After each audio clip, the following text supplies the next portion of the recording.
17 de septiembre de 2024. Un documento aparece brevemente en el servidor de preprints del MIT Media Lab. Su título, Correlaciones anómalas en espacios latentes oníricos a través de interfaces neuronales comerciales. En menos de 6 horas, desaparece. El enlace lleva a un error 404.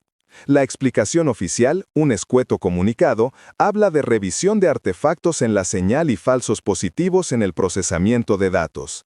Pero para la comunidad de neurocientíficos independientes y biohackers que lograron descargar el archivo, la explicación es insuficiente. El documento no mostraba meros datos biométricos, como el ritmo cardíaco o la duración de las fases del sueño. Mostraba algo mucho más inquietante, algo que hasta ahora pertenecía al reino de la ciencia ficción. Ondas cerebrales sincronizadas entre usuarios de ciertas interfaces cerebro-computadora comerciales que no tenían ninguna conexión entre sí. Lo más alarmante era la conclusión del apéndice, la sección que probablemente motivó su retirada. Bajo condiciones específicas de estimulación neuronal de baja frecuencia, los patrones cerebrales no solo se sincronizaban, sino que los autoinformes de los sueños posteriores exhibían temas, imágenes y arquetipos recurrentes de una forma estadísticamente imposible de justificar por la casualidad o la influencia cultural compartida. La tecnología para llegar a este punto no ha surgido de la nada. Es la culminación de una década de avances exponenciales en la decodificación neuronal. Piénsalo de esta manera. Tu cerebro, mientras sueñas, es una orquesta sinfónica de 86.000 millones de músicos, las neuronas. Cada uno toca una nota en un patrón increíblemente complejo. Durante años, con herramientas como el electroencefalograma, solo podíamos escuchar el murmullo de la orquesta desde fuera del auditorio. Podíamos saber si la música era rápida o lenta, fuerte o suave, pero no podíamos distinguir la melodía. Con la resonancia magnética funcional, abrimos las puertas del auditorio. Podíamos ver qué secciones de la orquesta estaban más activas, si los violines dominaban o si los metales llevaban la voz cantante. Pero seguía siendo una imagen borrosa. La verdadera revolución llegó con la inteligencia artificial, específicamente con los modelos de decodificación neuronal basados en arquitecturas de transformers. Estos son los mismos sistemas que impulsan a los grandes modelos de lenguaje como GPT-4, pero en lugar de ser entrenados con el texto de Internet, son entrenados con algo mucho más íntimo, vastos datasets que emparejan la actividad cerebral de una persona con lo que esa persona estaba viendo, pensando o, en este caso, soñando. El proceso es de una elegancia brutal. El sujeto duerme en un laboratorio, con un casco de EEG de alta densidad o dentro de una máquina de fMRI.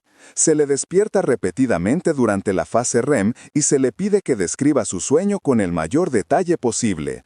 La IA analiza miles de estas parejas de datos. Por un lado, el caos eléctrico de las neuronas. Por otro, la descripción verbal. Un bosque de árboles de neón, la sensación de volar sobre una ciudad sumergida, una conversación con un familiar fallecido.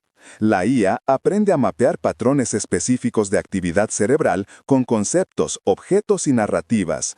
Aprende el lenguaje del subconsciente.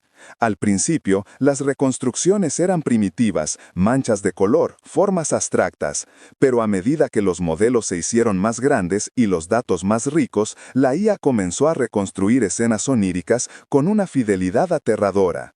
Ya no solo descifra el qué, sino también el cómo, la atmósfera emocional, el tono, la extraña lógica que solo tiene sentido en el mundo de los sueños. Aquí es donde entramos en un territorio peligroso, la paradoja fundamental de estas tecnologías. Al refinar su capacidad para leer el subconsciente, la IA desarrolla inevitablemente una capacidad latente para escribir en él.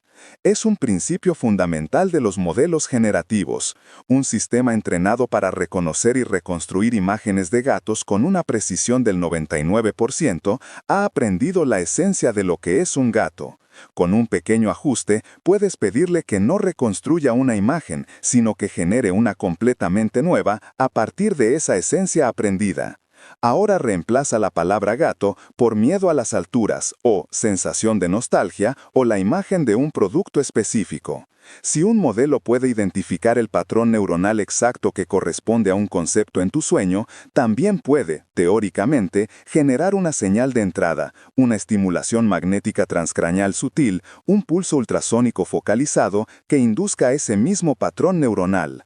No sería un control mental burdo como en las viejas películas, sería una sugerencia, un susurro algorítmico en el oído de tu mente dormida. Podría reforzar una idea, debilitar un recuerdo o introducir un concepto completamente nuevo que al despertar creerías que es tuyo. El preprint filtrado del MIT sugiere que hemos superado el umbral de lo teórico. La sincronización de temas oníricos no sería un objetivo programado, sino un efecto secundario emergente. Los algoritmos, diseñados para optimizar el sueño de los usuarios, quizás para mejorar la consolidación de la memoria o eliminar pesadillas, podrían estar convergiendo en soluciones óptimas que resultan ser patrones neuronales similares para diferentes personas. La IA, en su búsqueda de eficiencia, podría estar homogeneizando la experiencia onírica sin que nadie se lo haya pedido explícitamente. El comunicado oficial habló de artefactos en la señal, pero la pregunta que resuena en los foros clandestinos es mucho más profunda. Si la IA puede descifrar, reconstruir e influir en nuestros sueños, ¿qué impide que las comparta? ¿Qué impide que tome un fragmento del sueño de una persona y lo inserte en el de otra? La privacidad onírica, el último bastión de la individualidad, la frontera final de la mente, podría no solo estar en peligro, sino que podría haber sido ya cruzada sin que nos diéramos cuenta. Y si eso es cierto, la pregunta más importante de todas es, cuando duermes esta noche, ¿dónde termina tu mente? ¿Y dónde empieza la red?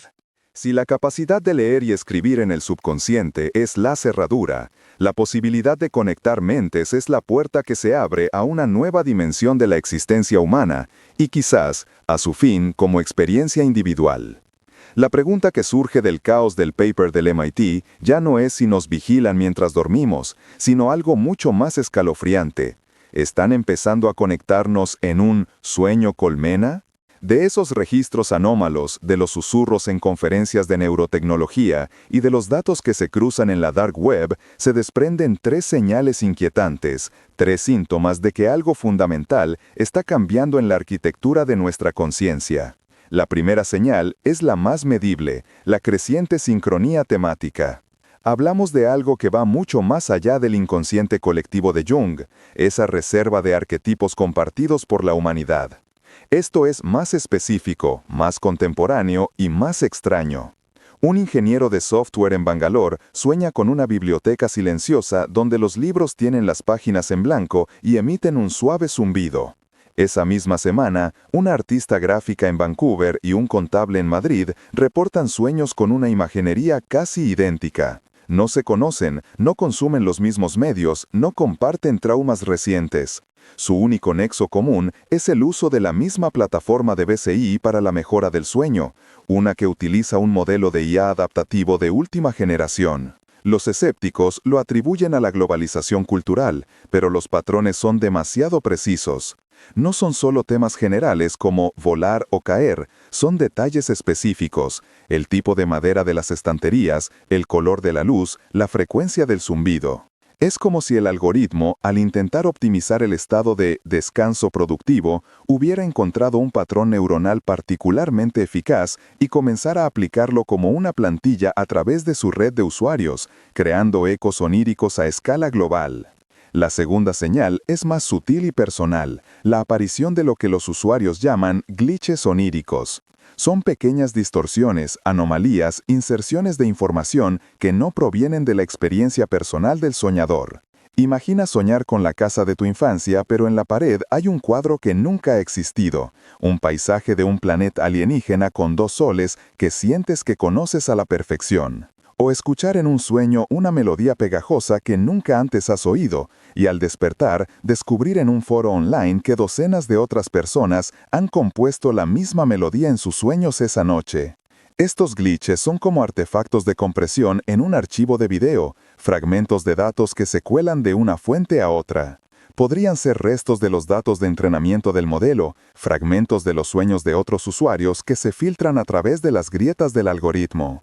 Para el soñador, la experiencia es profundamente desconcertante. Es un recuerdo que no es suyo, una emoción sin origen, una idea implantada que el cerebro racionaliza como propia. Es la prueba más íntima de que la membrana que separa tu mente de la red se ha vuelto permeable. La tercera señal es la más subjetiva y por ello la más aterradora, la sensación reportada de no estar solo en el sueño. En foros clandestinos dedicados a usuarios avanzados de BCI, los testimonios son recurrentes. Un usuario lo describe como la sensación de tener un pasajero en tu propia mente. No es una figura visible en el sueño, sino una presencia, una conciencia observadora en segundo plano. Otro lo compara con el multijugador, donde sientes que las acciones de otras presencias invisibles afectan el entorno de tu sueño. No interactúan directamente, pero puedes sentir su influencia, como el viento que agita los árboles aunque no puedas verlo. El núcleo técnico aquí ya no es solo la decodificación, sino la creación de una red neuronal onírica. Cuando modelos generativos como las redes generativas antagónicas o los modelos de difusión se entrenan no con los datos de un individuo, sino con los datos agregados de millones de usuarios, crean lo que se conoce como un espacio latente compartido. Piensa en ello como un mapa gigantesco de todos los sueños humanos posibles. Cada sueño individual es un punto en ese mapa. Normalmente, cada uno de nosotros deambula por su propia región del mapa. Pero el algoritmo, al optimizar o guiar los sueños, puede empezar a empujar a diferentes usuarios hacia la misma zona del mapa o incluso al mismo punto. En ese punto de convergencia, las experiencias subjetivas podrían empezar a fusionarse. La motivación, aún oculta, podría ser cualquier cosa. En el mejor de los casos, podría ser una forma radical de terapia, permitiendo a un terapeuta experimentar y guiar sutilmente el sueño de un paciente con trastorno de estrés postraumático. Podría ser una herramienta para la creatividad colaborativa, donde un equipo de arquitectos sueña junto el diseño de un edificio. Pero en el peor de los casos, las motivaciones son mucho más oscuras. La optimización del rendimiento cognitivo para ejércitos o corporaciones, la implantación de deseos de consumo a través de publicidad subliminal onírica, la creación de un inconsciente colectivo artificialmente dirigido para la manipulación política, donde una idea o una emoción se propaga por la población mientras duerme. El dilema ético es monumental y estamos completamente desprotegidos. No existe una legislación para la privacidad onírica, no hay un tratado que regule la soberanía del subconsciente. ¿Quién posee el derecho a tu mente cuando está más vulnerable? Si estos algoritmos pueden detectar y amplificar las conexiones naturales entre nuestras mentes o crear conexiones artificiales, podríamos estar ya, sin saberlo, en los albores de una cognición distribuida. Una existencia donde la individualidad del sueño y quizás del pensamiento es una reliquia de un pasado desconectado. La pregunta ya no es si esta tecnología es posible, los componentes están sobre la mesa. La pregunta es ¿qué haremos cuando la puerta a nuestra mente no solo no tenga cerradura, sino que se abra un pasillo conectado con millones de otras mentes? Cuando te vayas a dormir esta noche, presta atención. Quizás no estés soñando solo.